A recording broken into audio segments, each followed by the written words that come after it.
Welcome back into the Play the Fight Song College Football Show.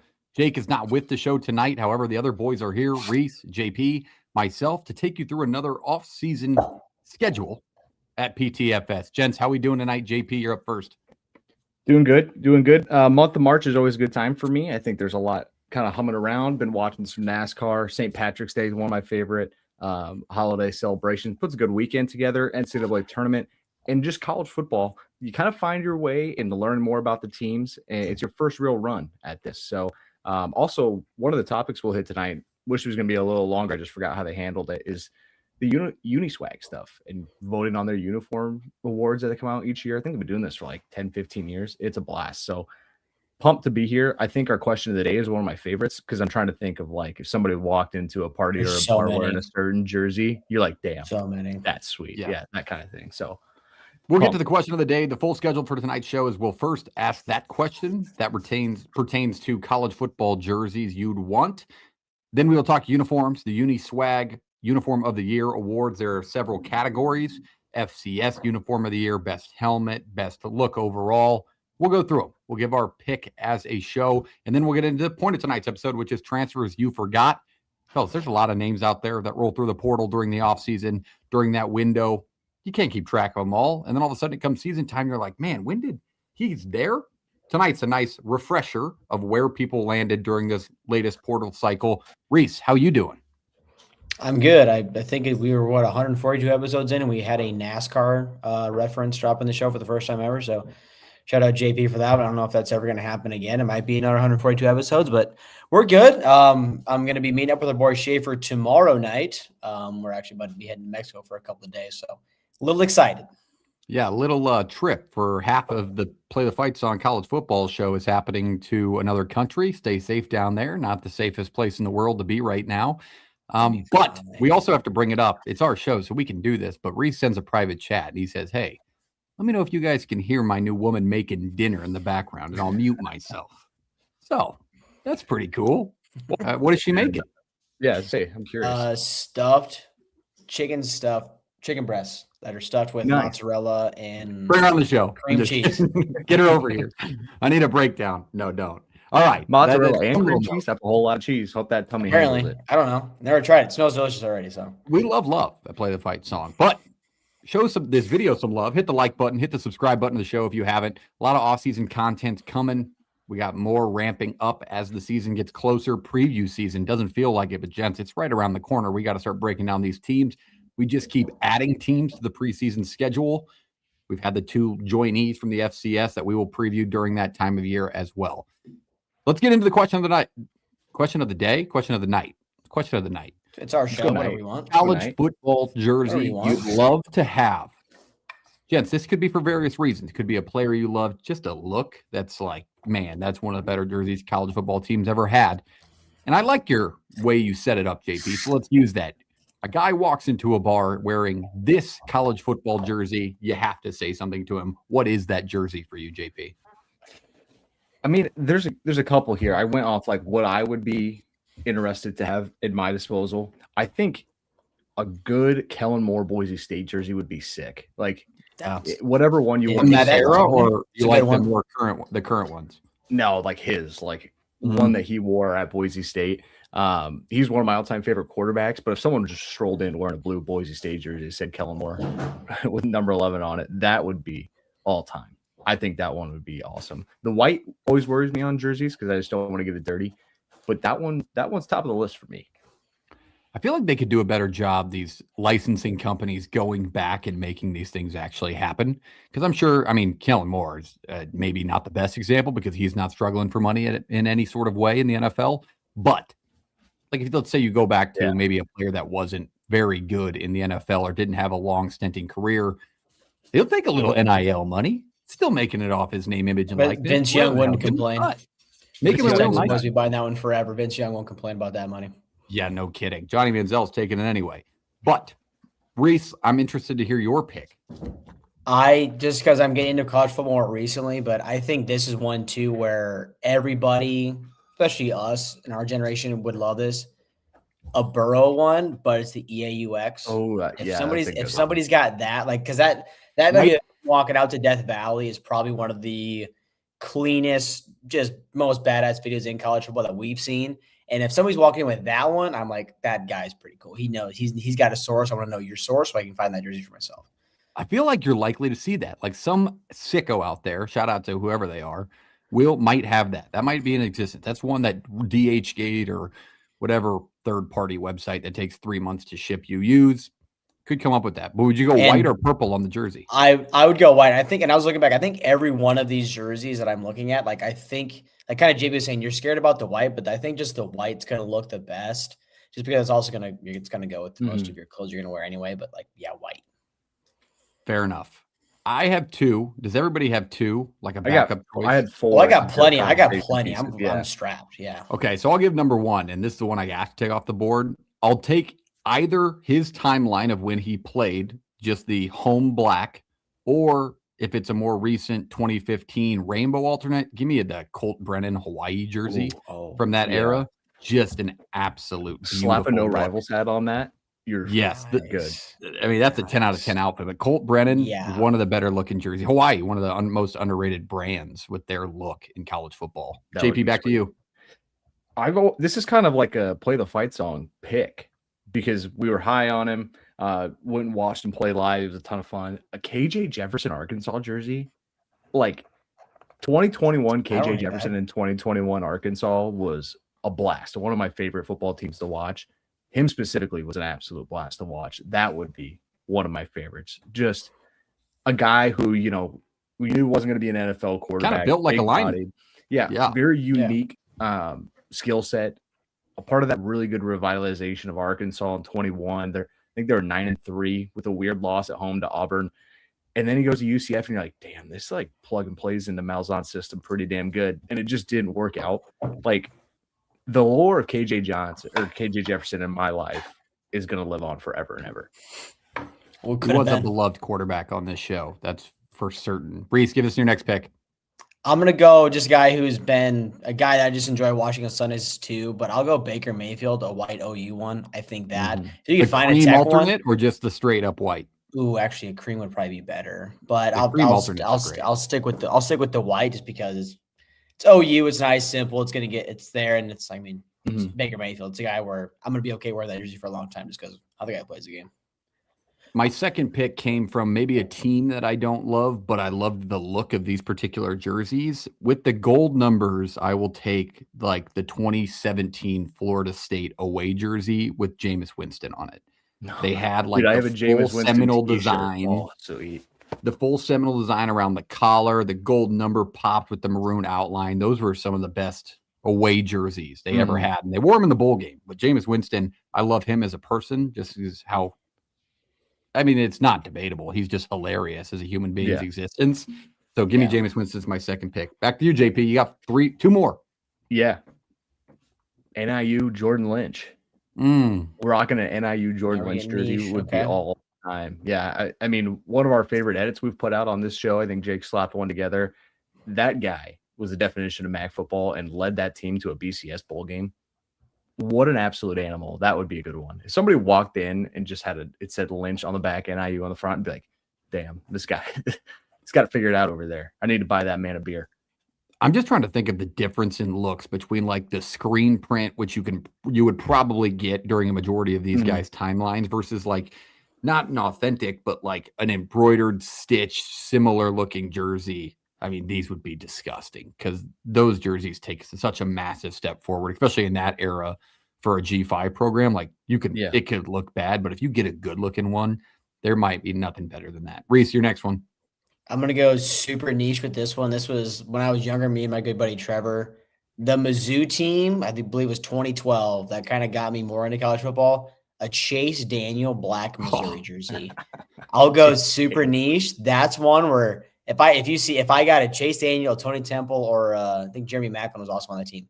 Any one of the maybe it was like 2009 because it was the Big 12 championship. Yeah, any one of those three. But I'll take Chase Daniel specifically. Any one of those three guys from that offense, I think they went and got stomped by OU in that Big 12 title game, I want to say. But I'll take any one of those guys. But give me Chase Daniel for my first of those three. Staying on 5 wide. Topic? Yeah, 5 wide, 7-yard drop. Yeah. Missouri team, yes. The like 2012 12, it's been 12, 13, 14. Their first couple years in the SEC when they went to a couple SEC title games, it was James Franklin playing quarterback, and they had a running back with Henry Josie was his name, and Dorial Green Beckham was one of the receivers, like a really good Missouri team. If you had a Henry Josie jersey from Missouri from that era, like their initial run in the SEC, that one fits into the Missouri brand as well. Missouri's had some good looks over the years. When they really dove into like blowing up the tiger on the side of the helmet, that was when they were the best. I wasn't the biggest fan of the Block M to do that. Yeah, oh yeah, 100%. And well, I have very vivid memories of those, especially like the 09 Missouri team, 2010 Missouri team. Nebraska used to blast that fucking team. It was great, but they were very good. They were 5 wide, spread them out, throw the ball 60 times a game. Back with Chase Daniel, and can you name the guy before him? No, not even a little bit. It's a good trivia question. Anybody in the chat, if you're listening, hit the like button, subscribe button. But then would I be able to pull it if you gave me hints or no? His initials are BG. If you didn't pull it from that, say BC, BG, BG, as in guy. Yes. Oh, come back to me. I know this. Jake would probably have this. It's Blaine Gabbert. Gabbert. Oh, Matt, how about a Matty Mock jersey? Yeah, little Matty Mock. That was a. This is just going to turn into a podcast of guys naming dudes. This is what this is about. Let's just start naming players. That's literally, literally. You want that jersey that really pops, and literally, all college football players. We could do this for hours. Reese, your next one. I'll go kind of in the same vein with this one as well too. A little bit of a throwback, but this one I'm going to go with. I guess Missouri was a black one too. But how about a Michael Crabtree back in the day? A little more famous for that catch that was at that couple overtime game against Texas. And then, how about Michael Crabtree? He did bad in the league, so he doesn't need the help with it, but I'll take a Crabtree jersey. Are you taking Under Armour Texas Tech's look, or do you like the new Adidas version of what they roll out every week? He wore an Under Armour one. Yeah, he wore the Under Armour, but I'm saying separate conversation. Which one did you like better? Because those Under Armour ones were great. I mean, if you're rocking it for him, I would do the Under Armour because I wanted to look right with the times and everything. Fair enough. All right, JP, you got another one for us? Yeah, I got 2 more here. Staying in the realm of like quarterbacks that were really fun growing up to watch, Taj Boyd, Clemson jersey. That guy won football games. What about the other one? What about the other Clemson quarterback? Oh, okay. Fair enough. No Deshaun Watson jersey? That one's not as like, I don't know. I feel like he blew up a lot more. Taj Boyd was the rise of Clemson. Like he didn't get the peak. Oh, yeah. Deshaun Watson saw. So I think the Boyd jersey would hit a little more. And then my last one, throwing it back quite a ways. You could pick anybody in this backfield and I'd be perfectly fine with it. But an SMU Eric Dickerson jersey. Wow, that one would be sweet. I mean, part of the Pony Express little red, white, and blue wishbone offense. That would be awesome. One of the best running backs to ever walk the planet. Eric Dickerson at SMU. That jersey would be sweet. That would be a good looking jersey. There's a lot of good ones out there, especially from those nostalgic players. My Hail Mary one, and this is one that you would probably debate just because it was so long ago that the jerseys kind of looked like crap even when they were on field. But if I got a embroidered, newer looking, like 2025 version of the Delaware jersey, but it was Joe Flacco. Oh yeah, that'd be a great looking jersey. I feel like this is a good topic because I'll personally never buy. I'm not a jersey buyer. I was like in high school and in college, obviously. It feels weird now that we're older than them, or kind of. Unless you're at the sporting event, you don't feel normal wearing them. I get it professionally because at some point we're going to be older than the professionals. That's just kind of how the world works in time. Yeah. But like right now, I'm not going to go buy an Iowa jersey with a player's name on the back or go buy a just name anybody across the country, right? And so there's a lot of grown men wearing Dylan Raiola jerseys. Just for example, that's just not me. I get it. Yeah.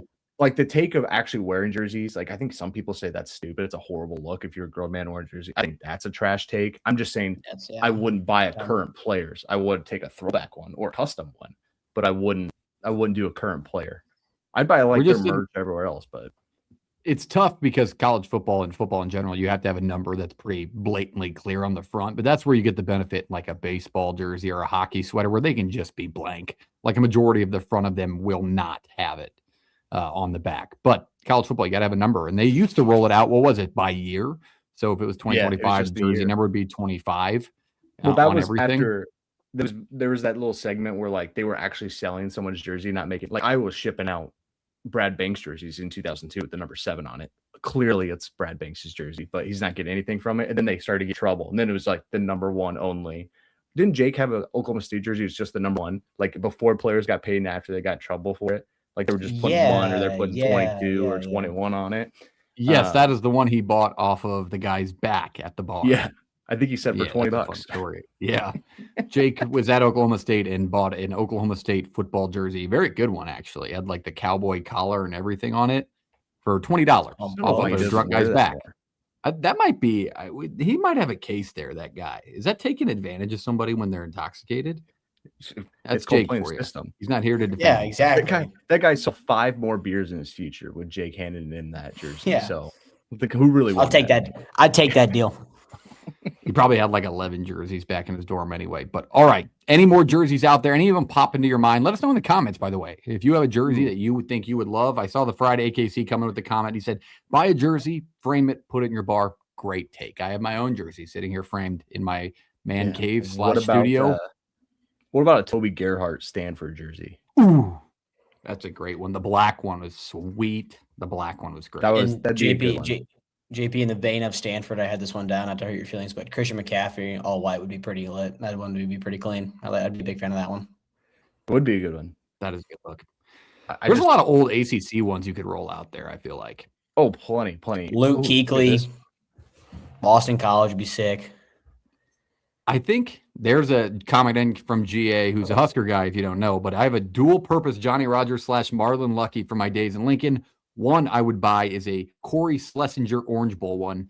See, but GA on that Schlesinger Orange Bowl one, you need like the crop top, the mesh look. That's like if you're going 94, then you need to really dive into 94. But if you're getting specific like bowl games, like a one right now would be sweet, dude. Imagine a Haynes King Pop-Tart Bowl. With the sprinkles on the collar. Yeah, that would be sweet, man. You probably have to sew it back up to sell it anywhere the way the BD. That'd be sweet.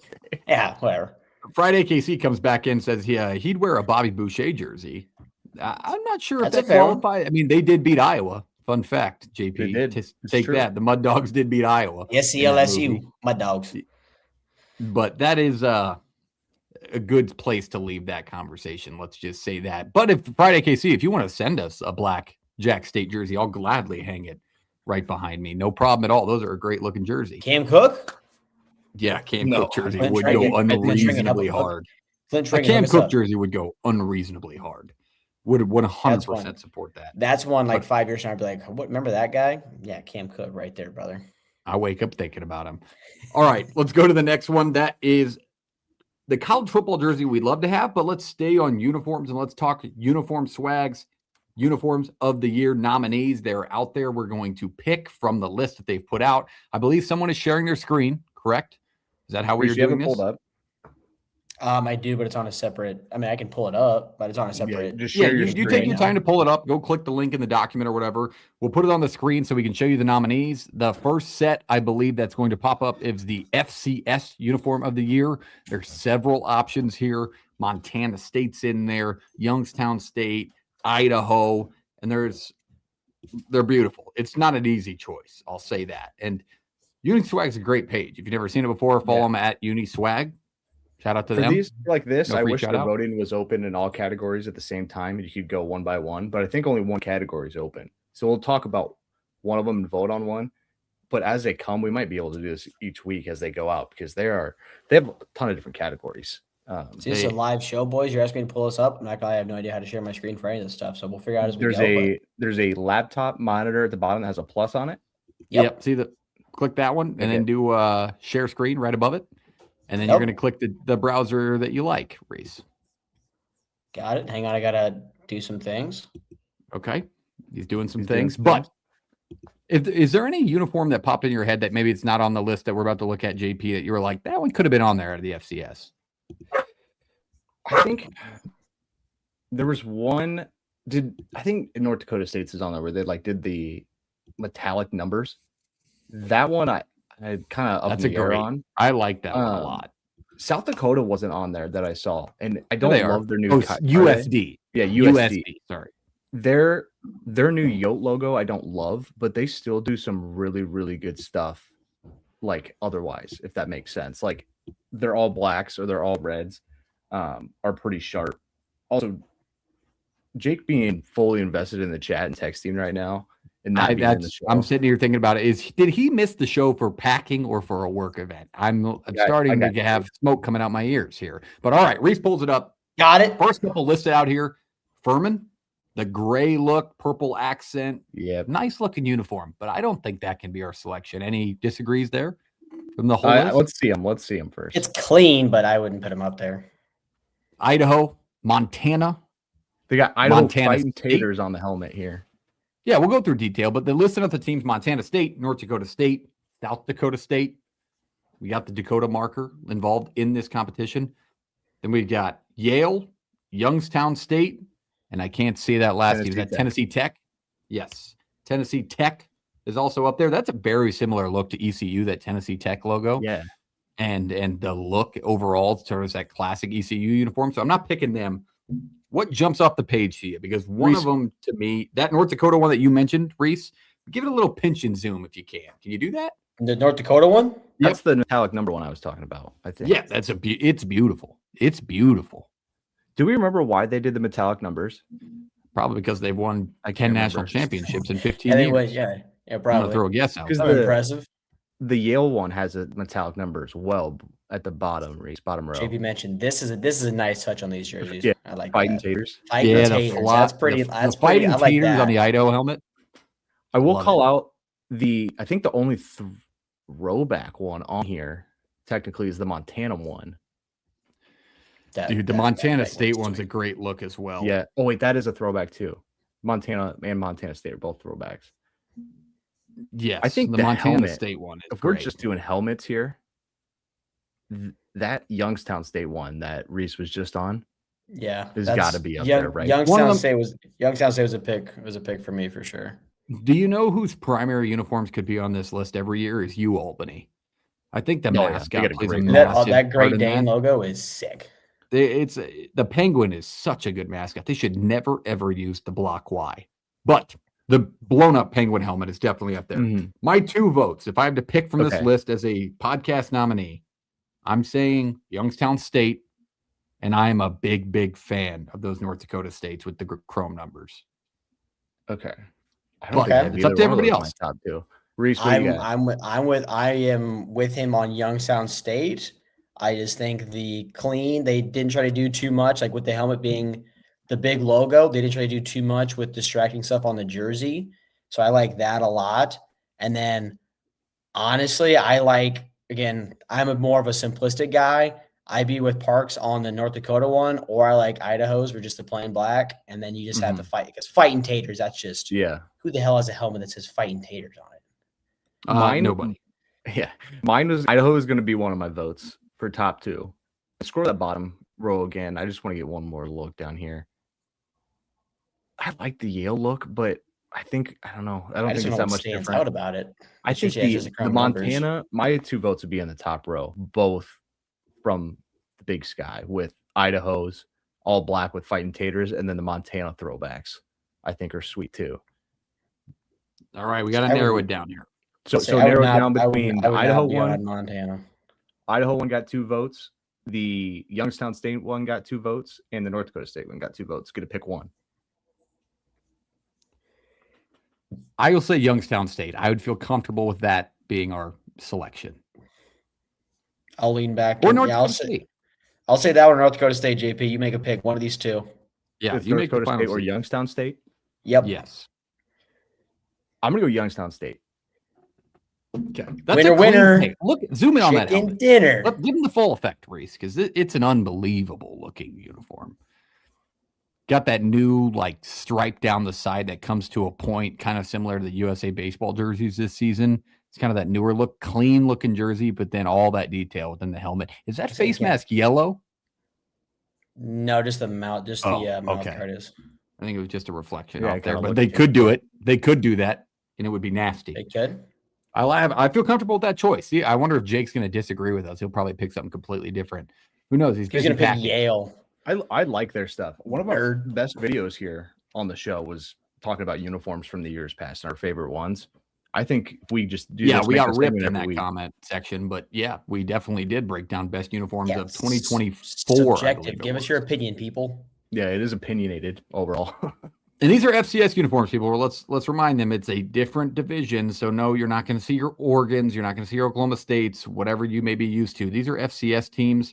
Friday, KC came in, said he loves the Tennessee Tech ones. He's a sucker for them, but the shadow numbers are also good. Very fair. Those are very similar to the ECU Classics. Reese, give us our vote. Put our vote in there for us. I think I voted before, and I think I did Youngstown State, but I can go again. The other one they did was uniform swag of the year, military appreciation uniform. And my vote would have been probably Navy on that. It would have been between Army and Navy on those. No shit. I think that would be always on top. When they get the specialized uniform, Army. They're very targeted. But Uniswag, check them out. Go vote on that. The FCS nominees are open right now. They'll do different categories throughout the offseason to keep you entertained. So shout out to Uniswag. Free shout out. No free shout outs, but we'll give them one at Uniswag on X. And we tweeted it out as we were doing that. Let's go to the point of tonight's show, gents. You want to show them? I don't think we can vote, but we can show them the two we're talking about here. You can see them. Oh, the Air Force, military ones, Air Force. What are we doing here? Army, Navy. Yes, go slow, because you're going to give everybody sickness here. So that's the Clemson one. I don't really know. Not bad. Go to the top.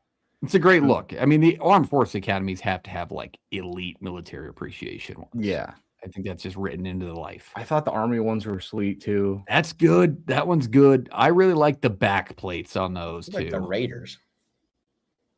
Those are good. That's a good looking uniform, man. Go Army. That's from a season ago, no? No, that's this year's. Okay. I think that's this year because the Army is. Or this was the last Army's year was the 250th. Those are horrible. Like. Those are atrocious. That's gross. That's like the 2011 Select Baseball Team Digi Camo. And for all you podcast listeners, you got to watch the show live. I apologize. This is terrible podcasting. There's nothing we can do. I can't even describe this puke. Go to the YouTube, subscribe. Yeah, absolutely not. But the Beavs ones, these ones weren't bad. I didn't mind the white and gray Digi Camo for some reason strikes me entirely different. But it's in the numbers version of so it. It fits more. That's fair. Okay, you can throw that in that category. I didn't even think you could. I mean, they don't. It's just a smoky gray. I didn't really see it being a military appreciation tie from Tennessee in this spot. And then Washington, these ones were good. Same ones. The Army numbers, great looking. Yeah, I couldn't remember what they did. Let's see what did Clemson do on theirs? Let's go. What was the difference? See. Because I don't know if there was. It's probably just small, like worked into the purple. Is there like any bit of diginess into the purple? I don't see a thing. I feel like we're missing an obvious statement here, but I don't. Maybe it's the purple itself. There's nothing. Yeah, there's nothing. You probably lost too. They wouldn't be my pick anyway. But all right, let's leave that one there. That's the Uniswag pick for FCS Uniform of the Year. Shout out to those guys. Thanks for letting us use you for a little bit of content during the offseason. Let's move on to the point of tonight's episode, and that is transfers you forgot about. Gents, like I said earlier in the show, there's a ton of different names, uniforms that are going to be new in 2026. And a lot of impactful players that hit the portal from their past schools, and you're like going to arrive to 2026 and be like, man, I forgot that he's over there, or where did he go? Here's a little bit of a refresher for you. Let's start it off, go around the horn with your pick, your player, why maybe people forgot about him if you have it. But what do you got for us, JP? Kick it off. Yeah, I'm going to leave this off with Trey Richardson, a wide receiver from Vanderbilt, ended up at Louisville. A couple reasons I have him on here. He was a large part of that really explosive Vandy team that could score on just about anybody in the country. A very good slot type, 46 receptions, over 800 yards, 7 touchdowns. He now goes over to Louisville, who's looking to kind of fill some shoes and has traditionally had incredible playmakers at receiver and running back.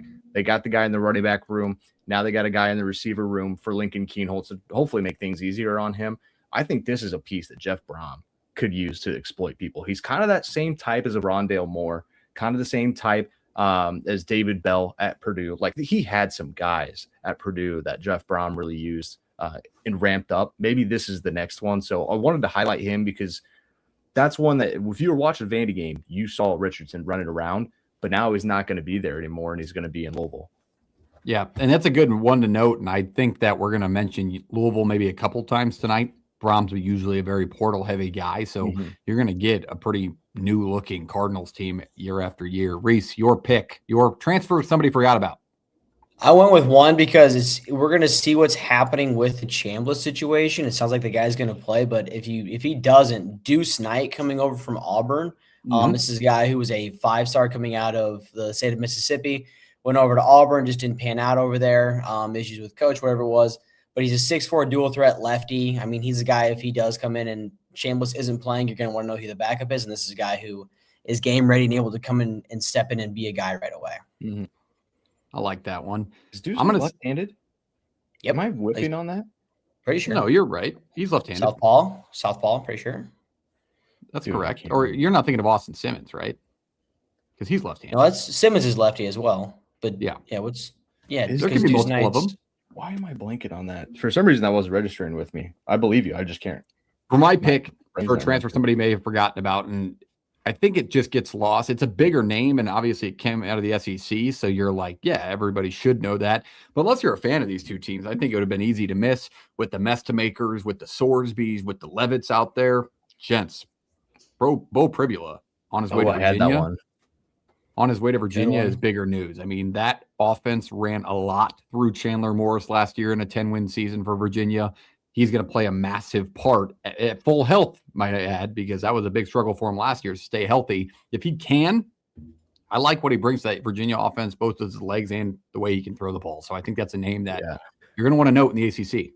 They're similar in the fact that, like, when they're not turning it over, they're really good. Right. Like it was 11 touchdowns, 9 picks for Pribula last year, early in the year and through the first part of SEC play. It's like, dude, is anybody going to stop them, or are they going to average 40 in conference? Yeah. And then he kind of got hurt. They slowed down a ton, especially in the run game in some spots. But he fits that offense in taking somebody like Chandler Morris, and now you go to Pribula, and you're like, wonder what it was in Missouri that didn't keep him there. But Virginia's spending, and that's good for the ACC, because if Virginia's going to do this every year or flirting with 9-10 wins every year, you have to get better in that conference. So that's one to highlight, because like you said, it's not going to hit the banners and on the billboards, but it's one you're going to be talking about in August and July, like, oh, Virginia's got somebody again.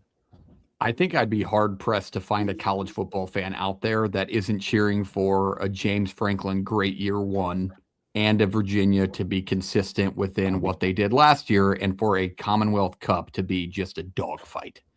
And I of think two be good teams with things on the line.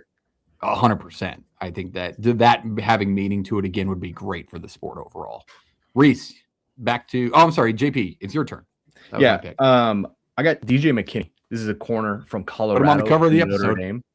This guy is a shutdown corner, right? Was really good at Colorado, on a not very good Colorado team, and is now finding his way to South Bend, where they got to replace some backfield or some secondary pieces, and they are stacked again. Like, this is a team the last 2 years, you look at Notre Dame and you're like, this is not a secondary I want to deal with. Add this guy to the mix who shut down things, more picks 2 years ago than he did last year. Well, people stop throwing to your side when you're this dominant, right? 27 tackles, a pick, 5 QDUs, forced fumble. Not a guy I really want to mess with. And to get him at South Bend, I think really just kind of ticks this defense up a little more every time he's on the field. I love that point you made, though, too, because I think when we're talking about quality defensive backs, you may not be like, well, here's their stats. They had X tackles and this many PBUs and maybe 2 interceptions. And you're like, 2 picks. Like, a safety in the Sun Belt had 5. Because nobody's throwing his way. Like, he is elite. Look at that. Look at his head coach. You don't think he got better as a defensive back, even coming from Deion Sanders on a bad Colorado team? So, yeah, that's a great name. He's on the cover of the episode for a reason. Reese. I went with the G5 little pick for you here, Parksy. But Caleb Hawkins going from North Texas to Oklahoma State. This is one where this guy goes with his quarterback. He goes with his head coach. Guy had 1,400 yards last year, 25 touchdowns. Was a force to be reckoned with. That offense was one of the most high-flying. I think it might have been the highest-scoring offense in college football. It's a guy where if Eric Morris and that team is going to be successful next year, he's going to be a big reason for that. So Caleb Hawkins, running back. I Love that pick. That's going to be a big name, and they're going to want to run the football, I think, a little bit more than what you saw North Texas do the last couple of seasons. I think in the Big 12 and in the Power 4, you just have to have a little bit more of a run game than maybe you planned for, and he's going to be a big part of that. My next pick, I stayed at the quarterback position, and this is a school that honestly hasn't gotten bad names at the quarterback position out of the transfer portal. They just haven't been able to stay upright, and that's Colton Joseph on his way to Wisconsin to play in the Big 10 from Old Dominion. Quality quarterback. He can run the ball. He can throw it pretty well, but his running game brings a lot to that offense, especially with what Wisconsin struggled with, getting away from what they did so well for so many years within the Big 10, and that's running the ball. Here gives you a dual threat quarterback with a lot of experience under his belt that honestly didn't play even horrible against an Indiana national championship defense to start the season last year, scored on his first run of the game. I think if he can stay upright, this could be a good way for Wisconsin to lead into 2026. They left 2025 in a better spot than where they really were at that midpoint. But Colton Joseph's a big add, and he has a potential to be one of the best in the Big 10, in my opinion. And if he doesn't turn it over, like that's his whole thing, right? Like 21 touchdowns, 10 picks last year. Yeah. High touchdown guy, high completion percentage guy. And if that's what Fickle wants to do, and maybe they get back a little more into the run game, but if they kind of want to air it out, maybe not vertically, but get on the edge with some playmakers, because they've had good receivers last couple of years. He's going to be a high completion guy. He's going to hit people in stride. They're going to go that direction. So that's a good one. If I can get some help from my great co-host here. Last year, Billy Edwards goes down with injury. The year before, there was another one with an injury. I'm blanking on his name. Who was it? They brought in... It's like an SMU guy. Why am I missing it? Tim Mordecai was year one. Yes. I'm blanking on it. We should know this. This is terrible. There's one. They had two of them. He broke his leg, I think. It was against Alabama. He broke his leg. I can tell you who their backup was that came in, the Lock kid, but I can't remember. Who honestly slung it a little bit, I mean, pretty well throughout the season once he got his foot under him. But I can't remember either. And that's going to piss me off the rest of the show that I couldn't pull that name. But if you know it in the chat, drop it in the chat. Who was the 2 years ago Wisconsin transfer quarterback that got hurt? Because they all get hurt. So if Joseph can stay upright, big-time player. Reese, let's go back to you why maybe he finds this name. You're on mute. It's okay. She's making dinner. He's still talking. You're on mute. It's all right. She's making dinner back here. Go ahead, JP. Tyler Van Dyke. Yes. TVD, Miami. Isn't the kid from Miami? Yes, I said Miami kid before. Okay, cool. All right, I was well, you might have been on mute. That would have been a big help. I might have been. My bad. But all right, your next pick, Reeser. How about Chaz Coleman leaves Penn State to go to Tennessee after James Franklin gets fired? This is a guy who's a 5-star, 6'4", 250. We've seen what Penn State produces year in and year out, and now we've seen what Tennessee, what they're like when they have a solid defense. If that defense is a force to be reckoned with, they're a big player in the SEC. We've seen James Pierce, that young guy who was forced for the Rams for us how many years as well. So how about Chaz Coleman? It's a name on defensive edge rusher. It's a guy who's going to be looked at next year on the draft boards. I'm glad we got a D lineman in there. There's a couple of impactful transfers, but that's definitely one people are going to forget about, and he's going to need to make an immediate impact at his new home. Any comments on that one, JP, before we go to your pick? No, I think there's a lot of – I think we've gotten in the direction of, like, you better know your defensive line transfers because they're so high impact guys. Like, they cost a pretty penny. They usually hit. So that's a good one, though, because that's one – Tennessee went and got a couple from Penn State and is looking to get really good on defense here the next year. JP, you're up. CJ Baxter. 2 years ago, this is one of the best running backs in the SEC and in the country. Then he deals with an injury. Wasn't like last year was just, he wasn't really himself. Over 2 years, he's about 800 yards, 5 touchdowns, still over 4 years to carry. He goes to Kentucky. And if Kentucky, like with Will Stein, kind of finds a way to spread it out away from their traditional kind of power run through you type guys that they've brought in, this is a guy I kind of think would be really good for them. And so if CJ Baxter can get healthy, you can get Will Stein in there. Kenny Minchie helps you play quarterback a little bit and have some type of vertical passing threat. Like for me, I think this is one that could really fit, and I'm excited to see. But again, you want to see him healthy and fully ready to go because he was a high level back for Texas. Yep, I like that pick. I think I'm so blinded. Sometimes my fandom kills me on this show because you said Kenny Minchie, and from that point on, I'm pissed. And I don't want to be a part of the conversation anymore. But massive transfers. Baxter's going to be a hell of a player if he can stay healthy. Yeah, here comes Jake I trying can't to hear- play more and music into we his heard- crappy We mic. heard a half a second of that. Didn't know what it was. Welcome to the show, Jake. Did you miss the show What's up, for women? packing? Did you miss the show for packing or No, for did you get my a text? work event? I was No, driving. I'm doing a show. I didn't read my text.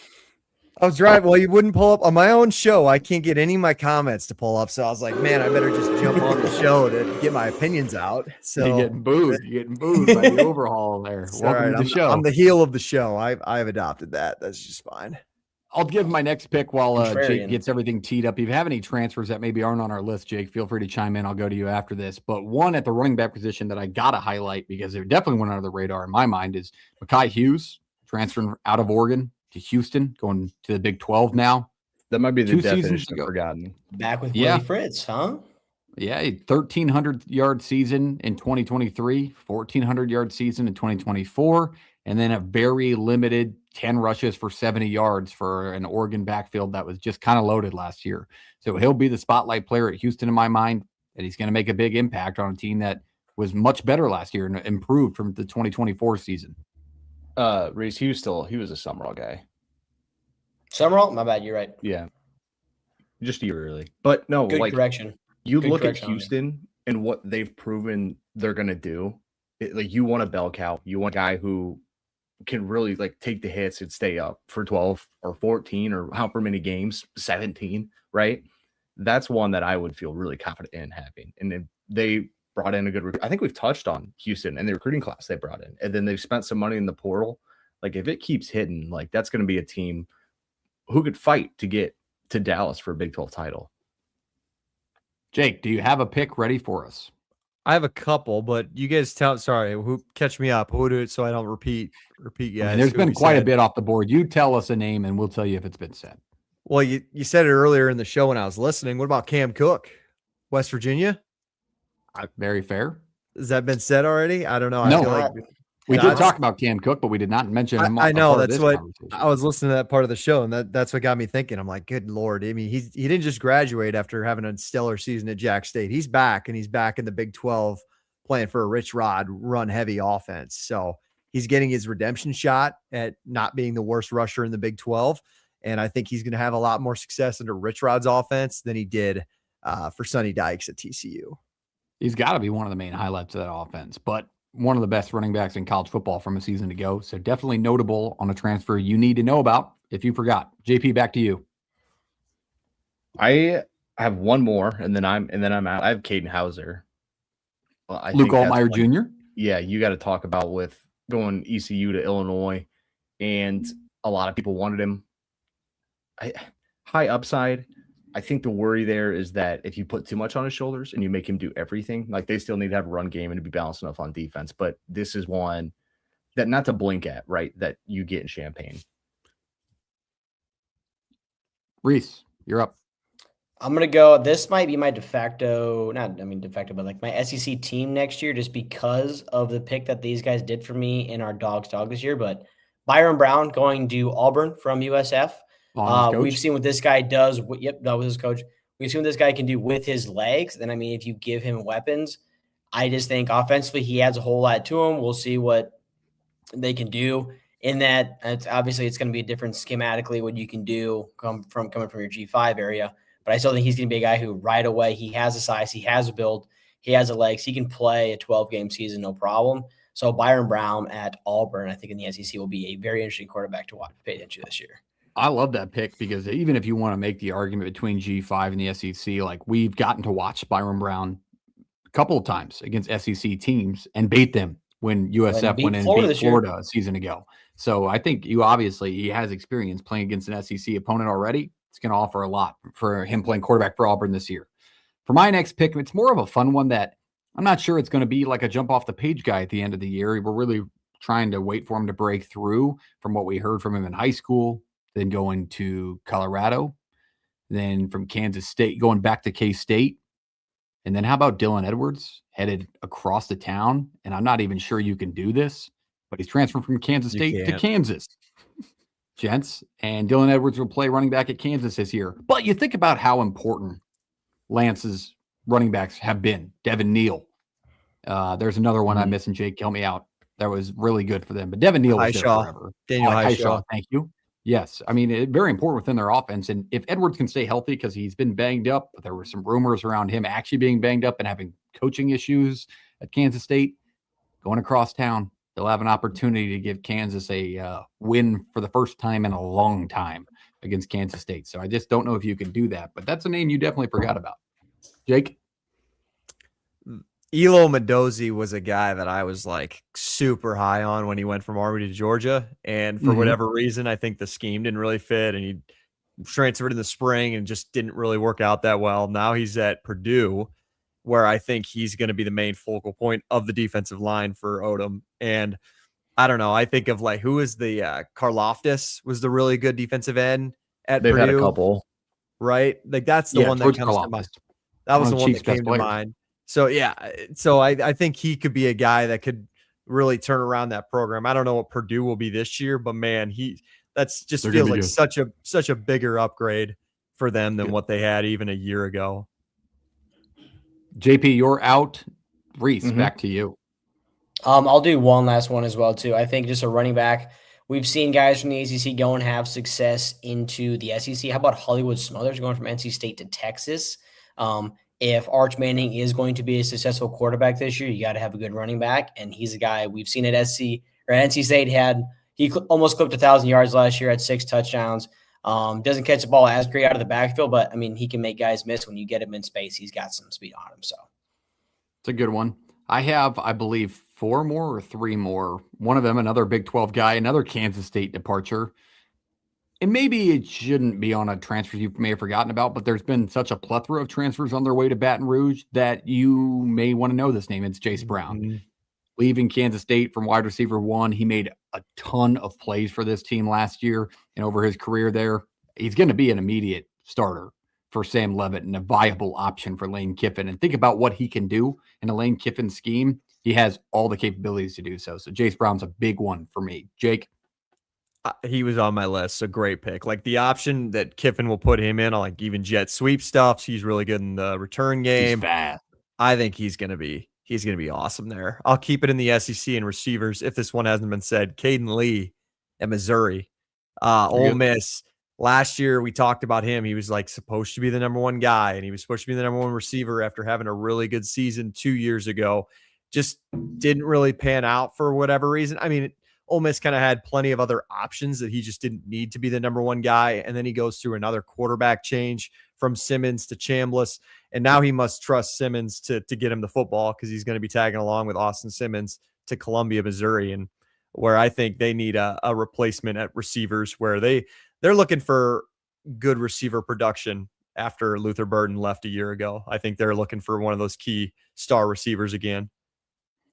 One that intrigues me from a different conference, I'm going to transfer over to the Big Ten. I think Rutgers losing Ian Strong was bigger than let out to be because that wide receiver core was kind of good last year with the G5 talent they brought in out of North Texas. But Ian Strong I think he's 6'8". He's lengthy. He's on his way to Cal to play at Cal Berkeley, the Golden Bears.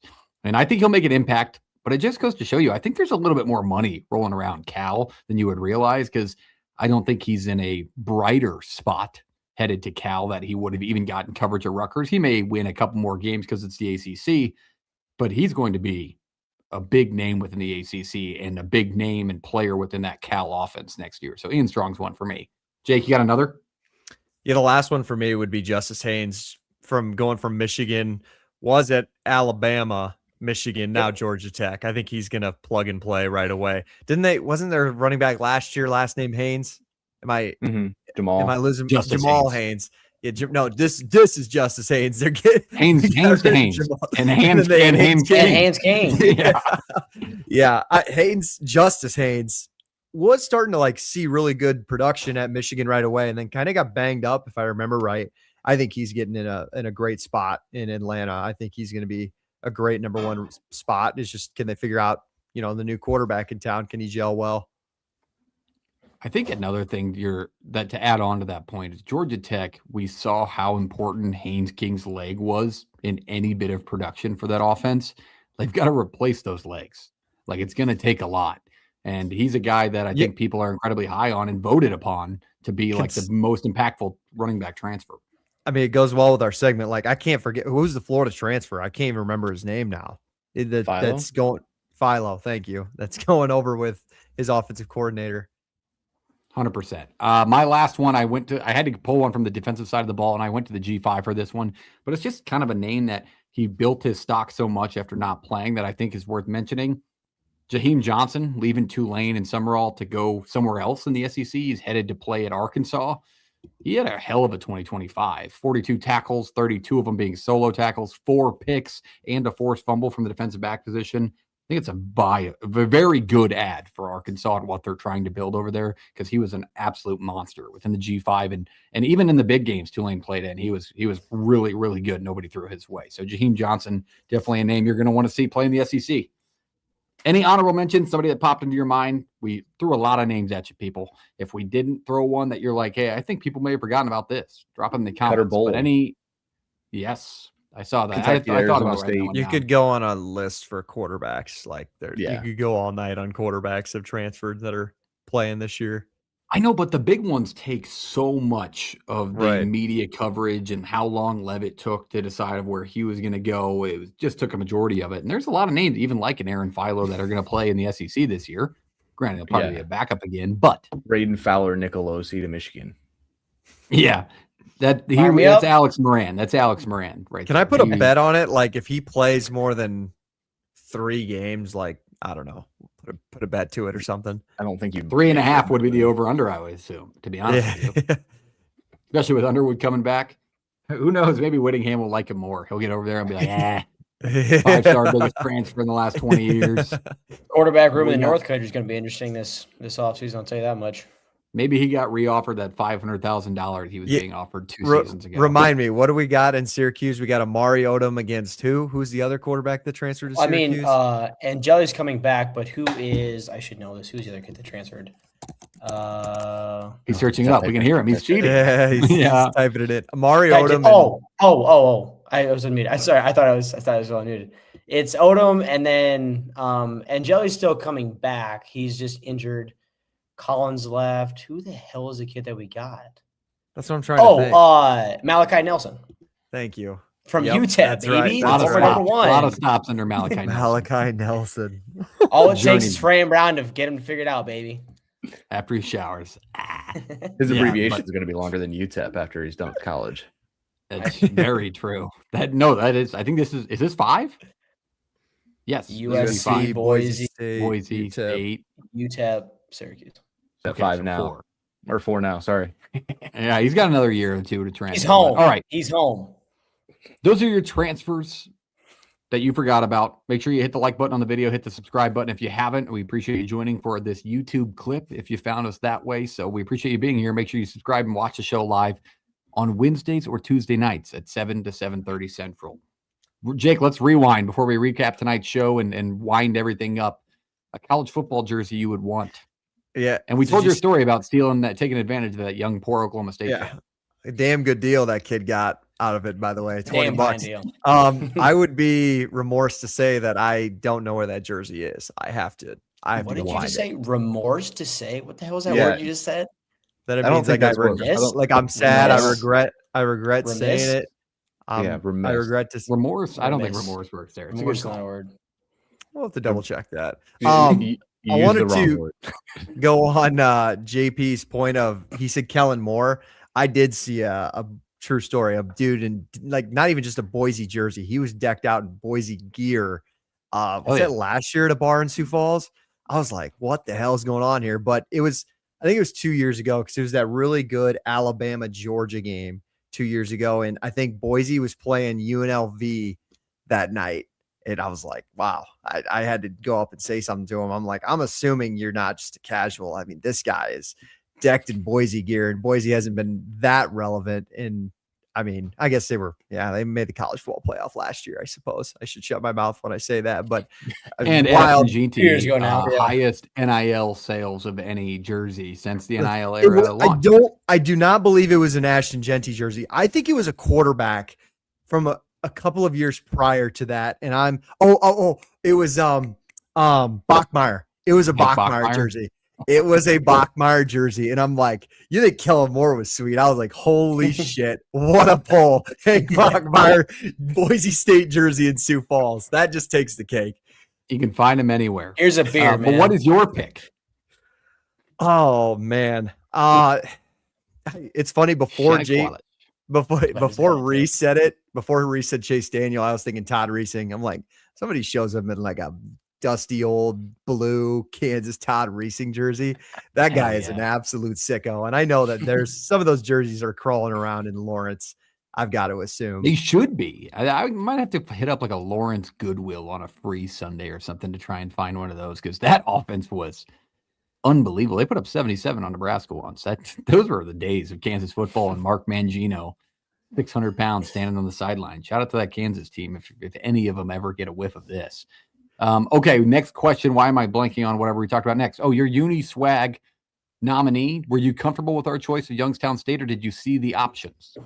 I didn't see all the options. I love that. Sounds like a personal problem. Then we made a Montana's. I know how to do it now. I can go back and do it. I can look it up right now. Montana's throwback was pretty good. I don't know. Did the All Blacks for South Dakota State make it, or was that just their post? Yes, those were on there. We talked about Idaho's. What was it? The fighting potatoes. Is that what they said? Fighting taters. No, did not say potatoes. Yeah, the fighting potatoes. There were a plethora of options. Montana was on there. Montana State, South Dakota State, North Dakota State with the chrome numbers. Yale was an option that we were talking through. I think it's Montana for me. Like anybody that throws it, I really enjoy when teams throw like way back and recreate the uniforms. I don't know. Montana State did a very similar thing. Like they were equally throwing it back. So I appreciate that. Both of those. They should have worn both of those when they played each other. That would have been even cooler. All right, let's look at them quickly here. Our choice was the Youngstown State option in the bottom right, and it is simply because SDSU did make it up there. I like those. I said that. Yeah, the big penguin on the helmet. That's pretty cool. I don't penguin. No, I don't hate penguin. I just said it's pretty cool. He loves them. But full on uniform, I'm going Montana for me. I think that's the one that's pretty sweet. Just because like it's not their school colors anymore. Like I like the ode back to like the way back when they do it and do it how they did back in the day. Like I'm not even like Montana State, same exact qualifications there. Not the school colors anymore. Ode way back. A lot of people crapped on like Illinois when they did that. What was that 2 years ago with the leather helmets? That was last year. I kind of appreciate it. I don't know. I trying something different.